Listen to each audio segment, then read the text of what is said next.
It's time for Dialogue Conspiracy with political research specialist Mae Brussell, who for 3 years has shared with us her decades' research into political assassinations and abuses of power in this country.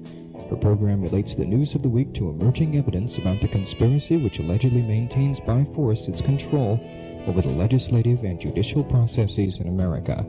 And now, here's Mae. Good afternoon. This is Mae Brussell in Carmel, California, Dialogue Conspiracy, January the 6th, and this is number 178. If you take tape cassettes or recordings of the program, this is the 178th program of Dialogue Conspiracy from Carmel. I have a few announcements to make on the program before I get started with the bulk of the program. I always forget to make them for weeks at a time, and so I decided to do them at the beginning of the show.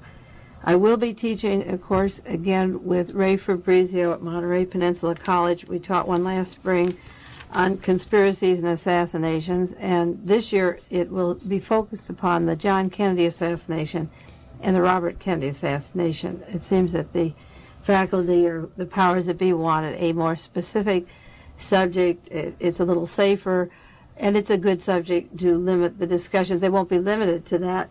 But if we go into the John Kennedy assassination, the Robert Kennedy, then you can apply that information to many other conspiracies that have taken place since then. And the formula is a surefire one, and you can do your own research from that point or look back and restudy some of the news accounts and books of the various assassinations that we do talk about on Dialogue Conspiracy during the year.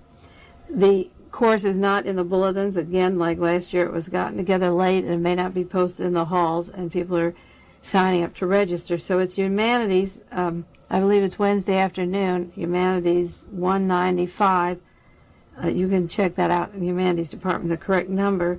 Lecture Form 102, and by word of mouth you can spread the word that the course on the Robert Kennedy and John Kennedy assassination will begin this spring semester.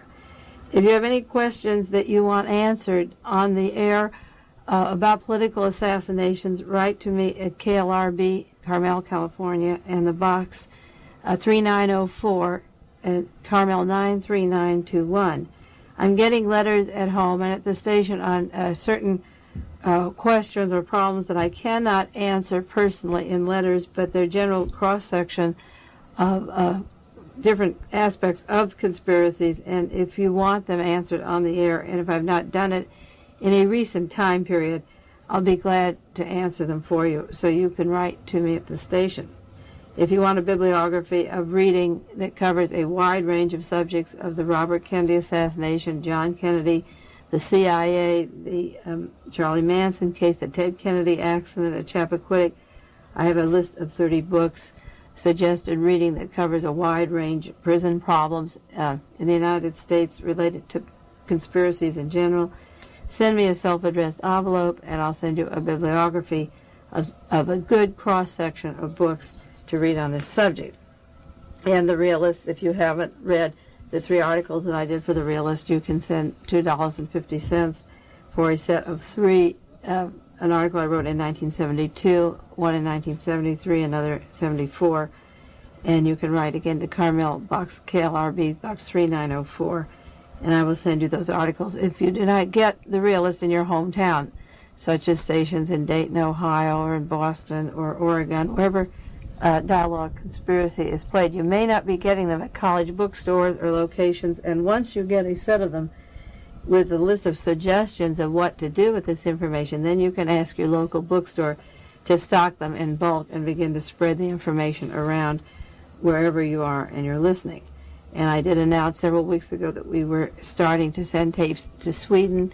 That's the first international station, and the last few weeks have gone over to Sweden, and hopefully information from Dialogue Conspiracy will be spread around other countries.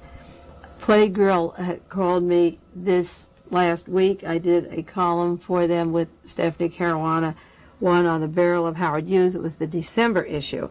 And they asked me to send in a monthly column. I sent in the mail the first monthly column that will come out in April, the April Playgirl, which will be on the stands in March.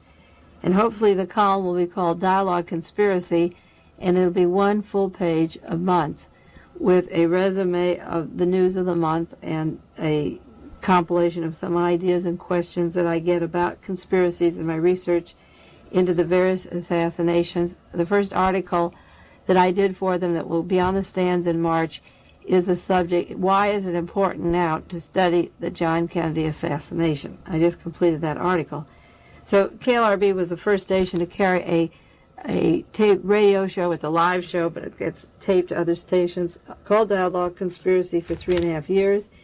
And I believe our college-accredited course at MPC was the first college-accredited course on assassination and conspiracies. And now Playgirl is going to carry a monthly page on conspiracies, and hopefully that will be as successful as our radio programs have been. And then there's always the question, what do you do with this information that I pour out each week? I used to have a format of suggesting books to read. In the last few months I've gotten kind of lax on that because I did have the bibliography made up if you want it. And what else do you do with this information? There are congressmen like Don Edwards and Henry Gonzalez that are accumulating evidence of the conspiracy of the John Kennedy assassination, and you can write to them because when the new Congress meets, the 94th Congress, they're just getting together now, there will be suggestions made to open up the John Kennedy assassination.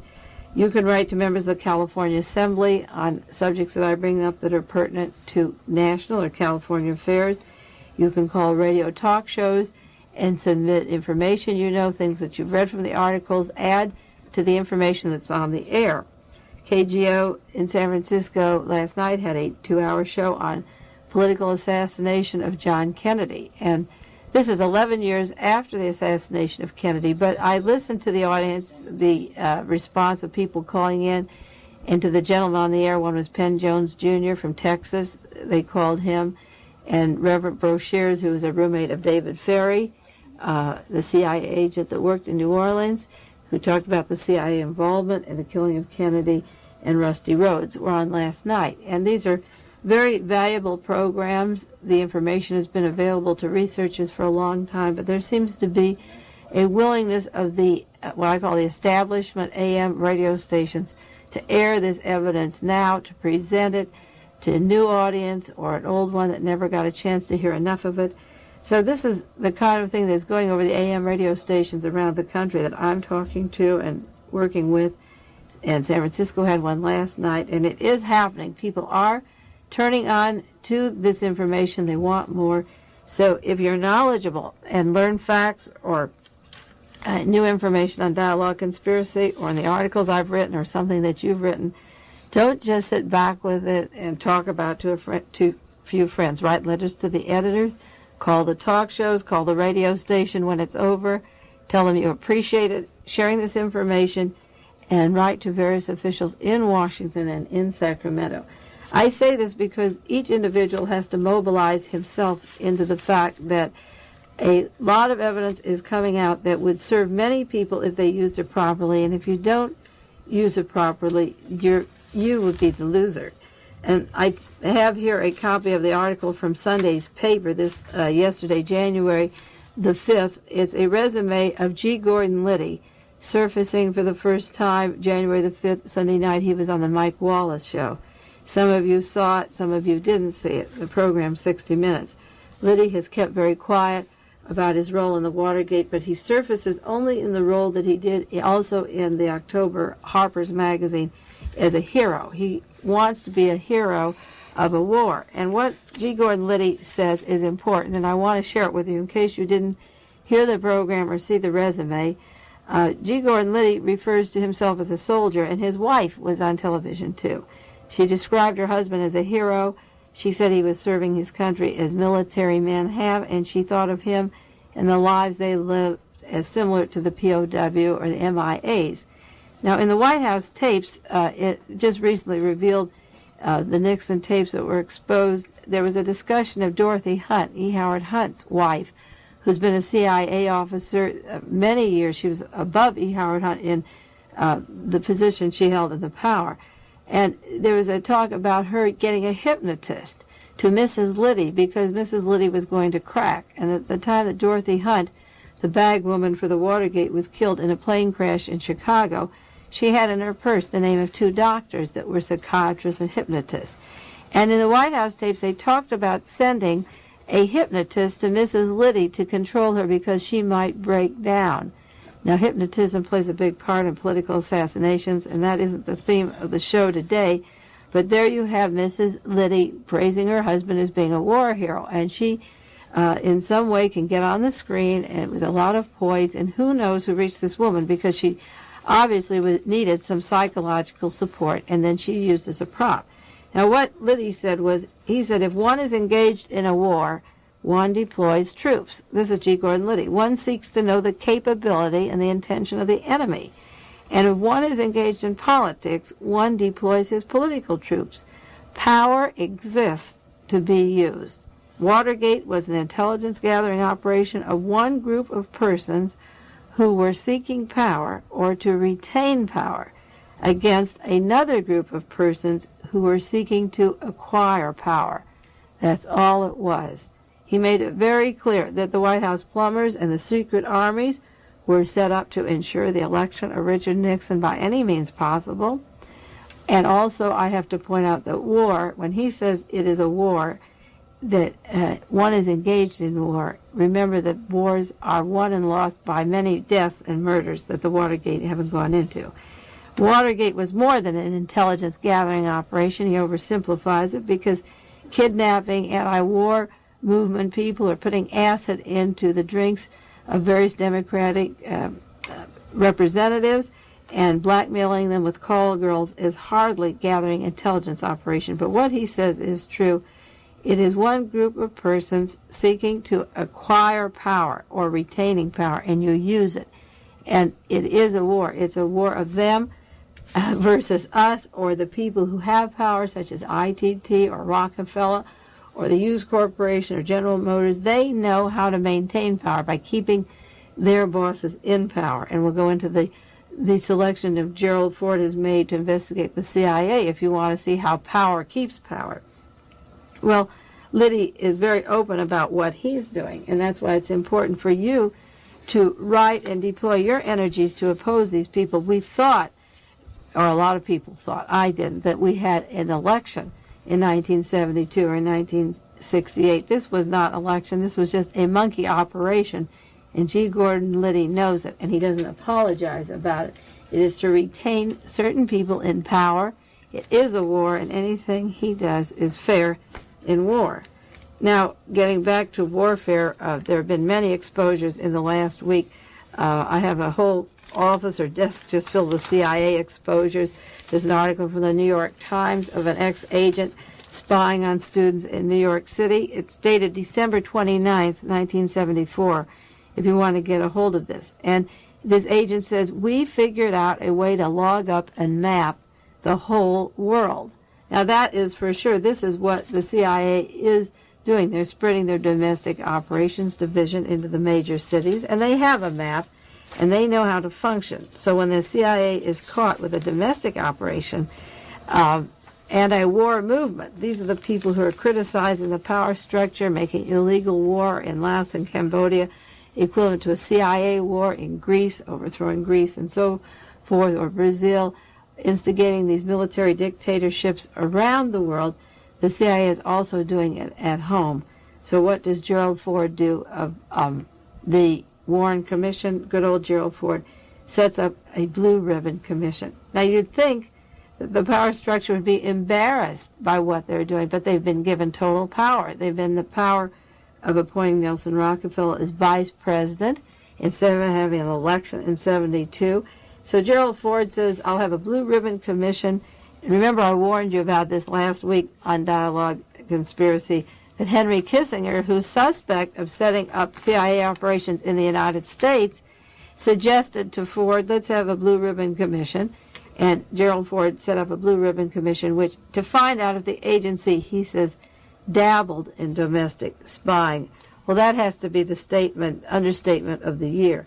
Now, the commission is made up of these older conservatives. Gerald Ford said, personally, he said, he wasn't going to have a member on the commission who had any connection with the CIA. This is what he said. And then General Lemitzer came out and said, of course, as chief of staff, I had connection with the CIA. So the president is saying one thing, pure double talk, and Levenser is saying I had connection with the CIA. Here's an article from the New York Times on E. Howard Hunt's domestic operations, dated December the 30th. This is the New York Times. Hunt tells of early work for the CIA and domestic unit. Now, this panel is supposed to investigate domestic work in the United States, but Levenser was in charge of the CIA, or chief of staff, rather, at the time that E. Howard Hunt was planning the Bay of Pigs operation. General Levenser was behind the Bay of Pigs operation. He wanted the CIA to go back and take over Cuba. E. Howard Hunt was involved in arranging that operation. That was the one that Allen Dulles was removed from the CIA from it. John Kennedy removed him, and then he was put back to the Warren Commission. And General Levenser not only worked with the CIA and admits he did, but he worked with E. Howard Hunt. And Hunt is supposed to be investigated now. So all of these men, the men that are appointed on this Blue Ribbon Commission, are really identical to the Warren Commission. There's a man, Douglas Dillon, from the New York Investment Bankers, and Mr. Griswold from Harvard Law School. We have Walter Rostow, the head of the National Security Council, and going down, Lyndon Johnson, head of the CIA and National Security Council under Lyndon Johnson, right out of Harvard. You have every one of these people, every one of them, has either been a conduit of funds of the CIA, has been a front for the CIA, is familiar with the CIA, knows what the CIA was doing. There isn't one of them that isn't knowledgeable. Ronald Reagan is supported by the Defense Intelligence Agency. He knows perfectly well who's putting him into power, who pays the bills, who flies him around for his speeches, who he's the front man for. But this is the entrance of Ronald Reagan into a power structure here of the conservative, far right-wing conservative. These people have been moved aside a little bit by Gerald Ford. There's a power structure at the top. This is Reagan's first foot in the door to vie, to sit with Rockefeller up at the top level. He's getting out of California, and Ronald Reagan is moving back east to be on this committee.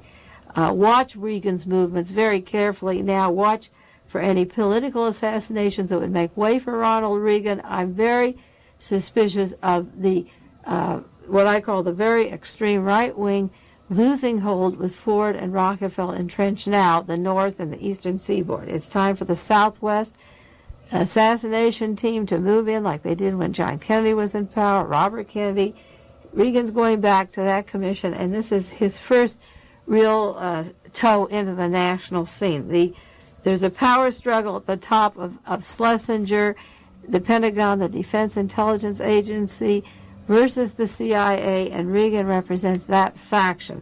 They're like the tigers striking out against each other in the story of the little black Sambo. They're going to go around and round in circles. I hope they all end in the same way. I have a quotation here that I was going to use for my first book on the John Kennedy assassination. It's based on the Warren Report, and it's called Mischief by Statute. It's from the Psalms 94:21-23, and I think it's appropriate. I hope it ends this way. It says, "Shall the seat of wickedness have fellowship with thee, which frameth mischief by statute? They gather themselves together against the soul of the righteous, and condemn innocent blood.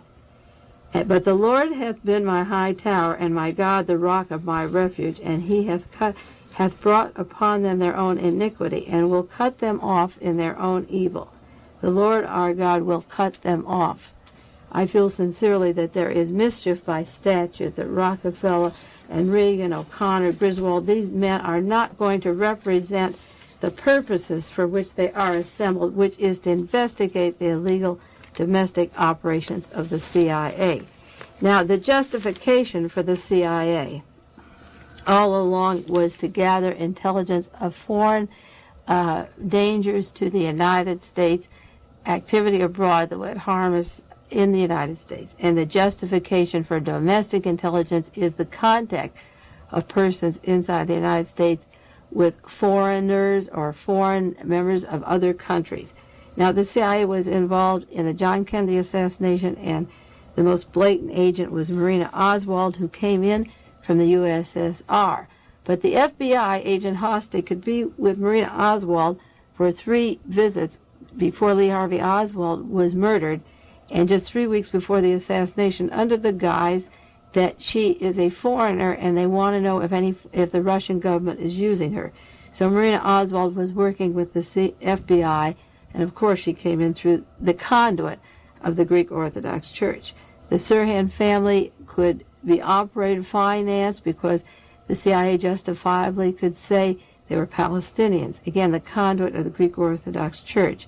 James Ray, allegedly who shot Martin Luther King. He didn't shoot him, but because he traveled in Canada, in Mexico, a hotbed of CIA funding, and also back to Canada and to England and Portugal with international connections. The minute you leave America, the CIA can have contact with you. So the excuse that the CIA works with these people, they could say they're international and that they want to follow them. But I want to talk a little bit today about the domestic CIA, how the CIA works in the United States. And then I want you to write to Congressman Michael Harrington and to Senator Proxmire and various men in the Congress who will be speaking up. There will be 4 committees in Congress investigating the CIA.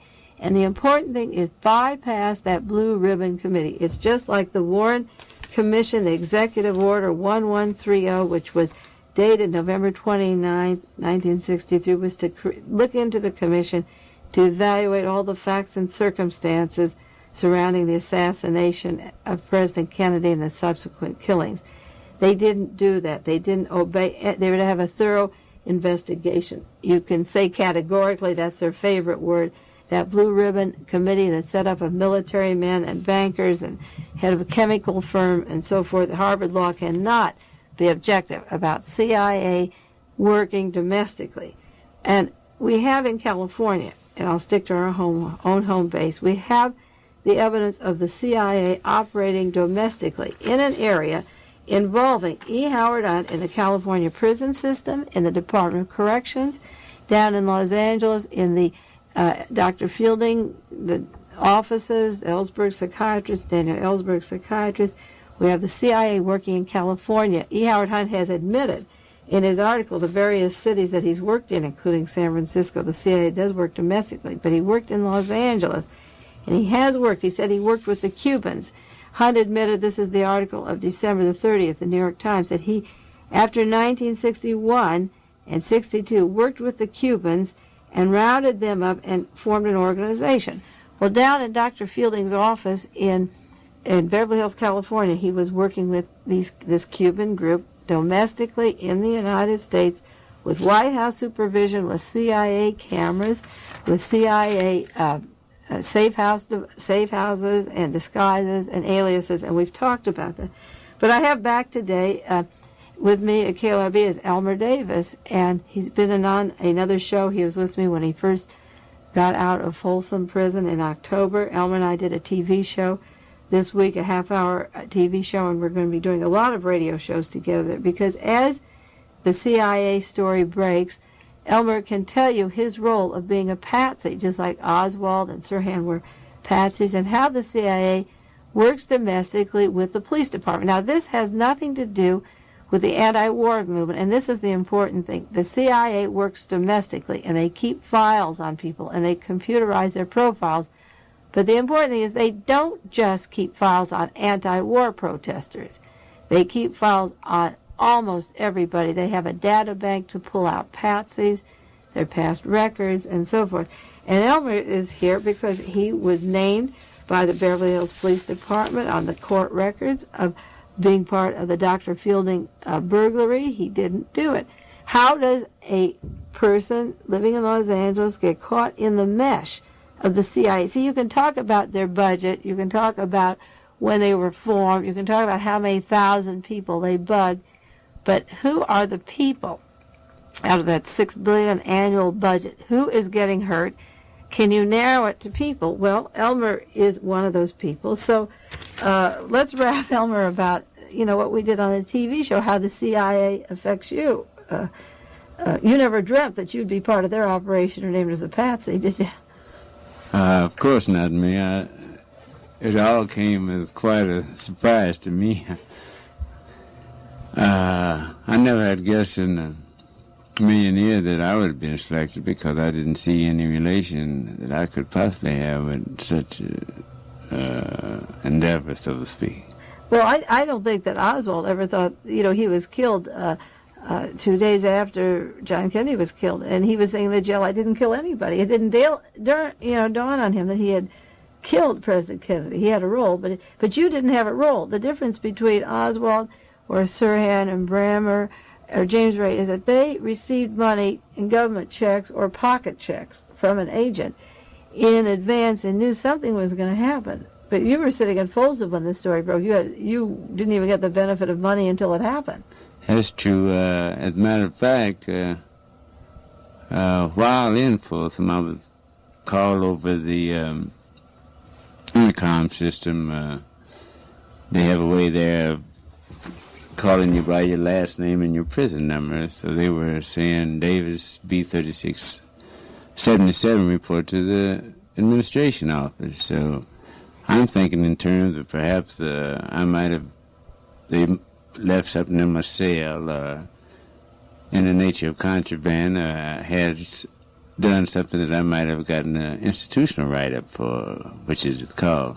So when I went to the office, the captain there said some investigators from connected with Ellsberg, the Pentagon Papers case, want to see you.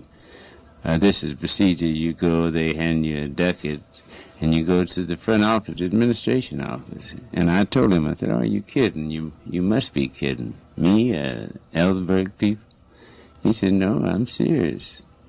So, of course, I went, and this was the first indication to me that I actually had been involved, and I was astonished. Who came first, the FBI? No, the Ellsberg investigators, they came first, and then the second day, the FBI came. And that was quite an experience, too. They called me in the office and asked me point blank, said, what about this 450 North Bedford Drive caper? That, and I later found out, was the address of Dr. Fielding's office. So I said, I don't know anything about it, 450 North Bedford Drive caper. He said, well, the chief of police, B.L. Clark, said you had confessed in 1971. I said, well, I can't help that. I said, I don't know anything about it. So the shorter one of the two said, well, we're not here to prosecute you anyhow. But he hands me Miranda versus Arizona warning. This is given you when you are suspect in a criminal case. So after reading it, I told him as much. I said, well, it's my understanding of the law that when you're given Miranda warning that you are suspect in a criminal case, yes, you tell me that I'm not being investigated for any crime, I said, well, I don't need to sign this. So the taller one spoke up, well, you're a jailhouse red writer. I said, well, that isn't the point. And I said, I do know my rights. So curiously enough, this is the thing that stands out in my mind. The shorter one of them, she said, well, we're not here. You don't know what we're here to talk to you about. So to me, the implication was clear. Even at this late date, they were still set on having me to confess to crime that I did not do in order to cover for the White House plumbers' involvement in the break-in. And they had admitted. What date did Hunt and Liddy admit that they did the break-in? What time period was that where they actually said, we did it? They came to you. They came to me, this was in May. And when did they admit it? When did they admit that they actually did it? I think it was admitted a day or so before, maybe in that week, but it wasn't publicized. They still had hopes that I would, or someone would plead guilty to it, and then they still could cover it. Yeah. This was before the information was even turned over to Matt Burns, I think, the judge in the case. And it took a year to get out of Folsom. This is 3 years on a compilation of charges that the White House admitted they did. That's true. So you see, the problem, and one of the things that was interesting, is that Elmer was in Beverly Hills and was picked up, and the police department asked him to clear the books of 35 burglaries. Didn't you? You said you thought something was fishy then. They wanted to put a lot of pressure on you, or begged you to do this for them, right? Even in 1971, I will believe the rest of my life that if someone had listened, that some of this could have been forestalled. In 1971, Beverly Hills Police, in relation to another offense, had tried to get me to confess to 35 different crimes to clean up their books, so to speak. And because of their persistence in the method by which they were going about it, I suspected then that it was something big. Big. It was something unusual.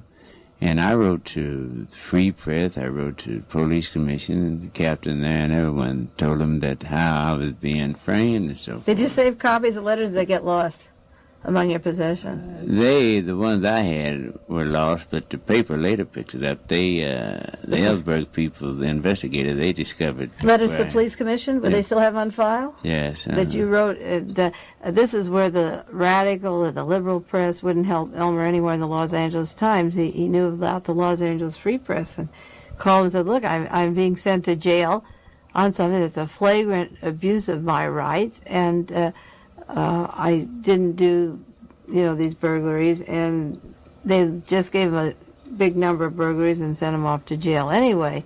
But the important thing is that at the time that they were putting the pressure, this was October of 71, and the entry was in September, and a few weeks after, the White House plumbers and Cubans had been operating inside the United States with CIA identification and cameras and so forth. Just a few weeks after they did that entry, then Beverly Hills Police wanted to clear the whole books. And it was Louis Tackwood of the Los Angeles Police Department who said that he was working with E. Howard Hunt, that Howard Hunt works in the United States with the CIA. And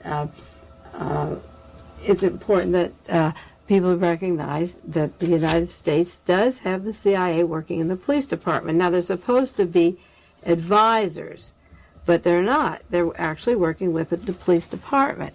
And the problem is that the government is going to investigate the anti-war movement or the files on the anti-war movement, and they're going to try to focus it. What they do when they take an investigation, like this Blue Ribbon Committee, is that they don't go to the whole broad problem. When the Watergate Senate Select Committee was closed up, when it was covered up, Senator Howard Baker said, we've seen the tip of the iceberg. This thing, Elmer, getting back to the Beverly Hills Police Department, the big problem is, one of the big problems that I listed, there's four things, is when we talk about crime on the streets, we were going over that thing today about the LEAA and the total police state that they're planning. The Beverly Hills Police Department can't solve their burglaries if they have 35 and they're unsolved, and they ask you to clear one, and that's the White House plumbers. What happens to the other 34? Those burglars are still out on the streets, and or either one master burglar has robbed 34 places, and the police obviously are covering for him, or 35 individual burglars are out on the streets, and the Beverly Hills people are not protected anymore.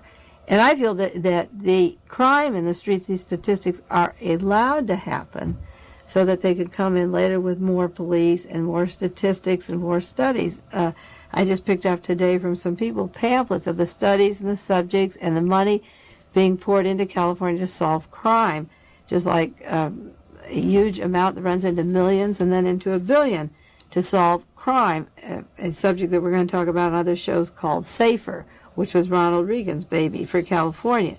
Well, in Beverly Hills, for example, those problems aren't solved. Then you have the prison ripoff, where they want to build these huge mammoth prisons and add more guards and more prisons, and some of the people locked up in there, like yourself, are housed for 3 years when you didn't do the burglary. That's true. Then the court expenses. Then you have the housing, like maintaining. If you're on a minimum budget and out on the streets, it couldn't be any worse. all your rights are stripped and you're a number and you're in prison for 3 years and the taxpayer is paying your room and board. They could send you to college for the same price, where you could be of some use to society or continue going to law school for the tuition for the price of keeping you at Folsom. So they've locked you up for something you didn't do, and they're paying out their tax dollars to maintain you. At the same time, you're being dehumanized, where you could be learning a law trade to help other people with those skills. Another interesting point to show you how the judicial system, the courts itself, are involved in this type of conspiratorial work is indicated by the fact I filed writ of habeas corpus in the 3rd Appellate District Court in Sacramento, challenging the legality of my conviction. And this was in July of '73, and what is called a show cause order was issued, which indicates that I had merits. And an attorney was appointed, and papers were filed, and it was submitted for a hearing for opinion sometime in October of 1973. And this is January of 1975, and no decision has been written yet. And You've been out 3 months, and they still haven't answered that you were falsely imprisoned since '73. And I contacted the attorney who was appointed to the case in Sacramento, Paul W. Grunwald, and he himself, which is not common for a fine attorney to make this statement, he himself, who was bound by a code of ethics, and Kane makes a statement against the bench and bar, said this is the first time in experience that he's seen a case held up. So he said maybe shelf, so to speak, maybe they just want me to disappear. Well, after October '73, you found out in the May of '73 that the public now knew that you were falsely imprisoned. So for them to admit it in October '73, when you filed that, they're just going to ignore it, let you out, and forget the whole thing. They just didn't answer you. That's true. They let me out on parole, and then they also aware of the fact that I have this $2 million suit pending in the federal courts against the White House plumbers and the Beverly Hills Isn't that the civil court? Civil court, yeah, yes. Because Nixon is off the federal rap. Yes, against former President Nixon and Ehrlichman and all of the plumbers and the Beverly Hills Police Department. So they perhaps know that if they take any action on the criminal case, it would have some... It would prove... positive bearing on the civil case, so... This is one of the reasons. But the case is pretty cut and dry at one level, but the courts are just sitting on it. They won't admit that you were falsely imprisoned. Of course not. Because then it would support your lawsuit against them. And this happened all too often. Is there a time limit on when they can answer you? Well, apparently it is, and they're supposed to be with reasonable haste, but as in other areas, they construe it as they see fit. Yeah, I'm doing an article in The Realist. The next article I'm doing in The Realist is on Elmer Davis and his case, and it's on the 3 black men at Watergate, and focusing mostly on Elmer Davis. But there was just an article about a week ago in the newspaper. The gentleman Frank Wills, who discovered the tape at the Watergate Hotel, has had nothing but trouble in 2.5 years getting a job as a security guard. And he feels that it's because he caught these people and it brought down the president, that nobody will hire him. You have to be fairly wealthy or establishment to have something to guard or secure, whether it's jewels or papers. And that side of the fence will have no use for him, because even though he didn't know what it was going to net or bring in, he caught burglars. It just happened to be these people, and because of that, he can't earn his livelihood, and he's been trained as a guard. And then the other man is Louis Tackwood, who, again, I've talked about him on many, many shows. Louis Tackwood wrote the book The Glass House Tapes by Avon Press. You can get it, order it at your bookstores, wherever they have paperback books, or the Thunderbird bookstore in town in Carmel here. And Tackwood talked about an espionage system, and he referred in 1971, the same time that he was having press conferences and telling people about the relationship of the White House and the CIA to the local police departments, was the same time that Elmer was being made the scapegoat and being forced, backed against the wall to confess, and when he didn't, he was sent to jail. Now, the motive for the espionage squad, according to Louis Tackwood, in those days was patriotism, that men were acting on orders. It was patriotism. And this is what G. Gordon Liddy says. It's patriotism.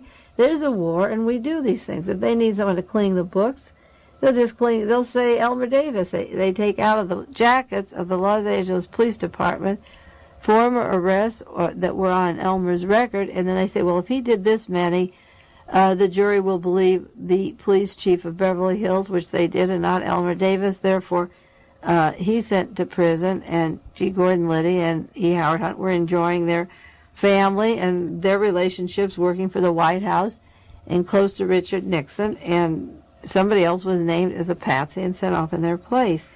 Tackwood warned about the links, again, of the White House and the CIA to the local police department, and warned about a national police state, and mentioned the police departments being geared into the Los Angeles Police Department.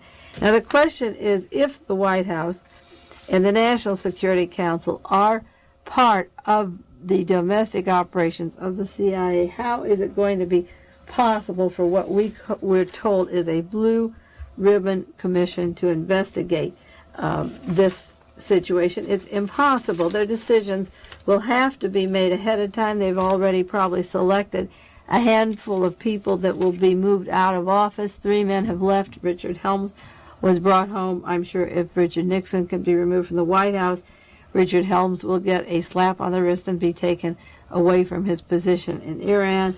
And there'll be 4 or 5 people, Mr. Angleton, that will leave. They'll get other jobs with the Pentagon, not with the CIA, or they'll retire.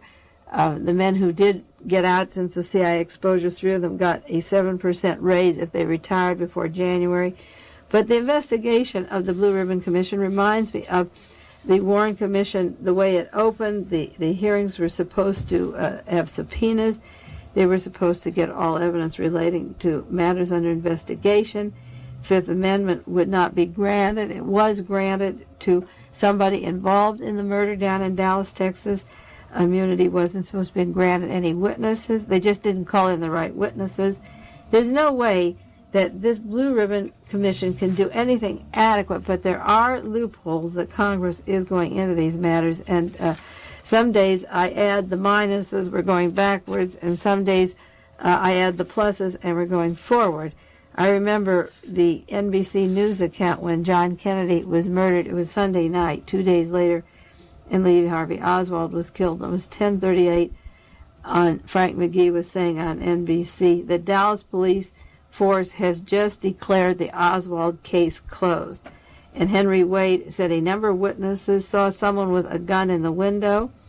The fingerprints, Lee Harvey Oswald's fingerprints were on a rifle found at the bookstore. Paraffin test showed he fired a shot. Our office has not closed the investigation as there is no concrete evidence, but there's no doubt in our minds that Oswald was the assassin. Now later it turned out that the paraffin tests were negative on Oswald. There were no fingerprints of his on a rifle, but there was no doubt in their minds that Oswald was the assassin. Now the Warren Commission and the Dallas police had their minds made up, and this Blue Ribbon Commission can do nothing but say that in the interest of national security, with a war going on in Southeast Asia, they overstepped their bounds, and that they would watch it from now on, which is not true. The CIA has to be watched, and as getting back to what Liddy said, it is a war. Elmer Davis can tell you it's a war. He spent time. You agree that there's a warfare going on against the people. Indeed, I do. I've been one of the victims. You've been the victim, so that it isn't just the anti-war movement, that they picked out of a file things that you had done and said, well, he makes a good patsy. So it isn't a question of the anti-war movement. It's a question of the CIA operating with the police departments. So get busy and write letters to members that are doing the congressional investigations. And I wish there was a protest against this Blue Ribbon Commission, but I hope people are smarter now and bypass it. Well, our time is up now for Dialogue Conspiracy, and we'll see you next week. Take care of yourselves, and we'll be back next Monday. This has been Dialogue Conspiracy with political research specialist Mae Brussell, who for 10 years has been researching the facts behind political assassinations and conspiracies in this country. Dialogue Conspiracy originates with KLRB-FM in We have to Carmel, do 10 California. more minutes over live. Oh, no, how come it stopped? Hey, Mom. Don't ask me. I'm so fucking mad. Did it stop in that room? You're in L.A., huh? Oh, I'm so mad. This stopped 10 minutes short. We'll either have to do it over or take it from this to that. I get so mad. One day this stopped and I had to do the whole thing over. And you do the whole thing. See, I'm on the air and I forgot, so I can't stop. How you doing? Pretty good. Good. Getting ready to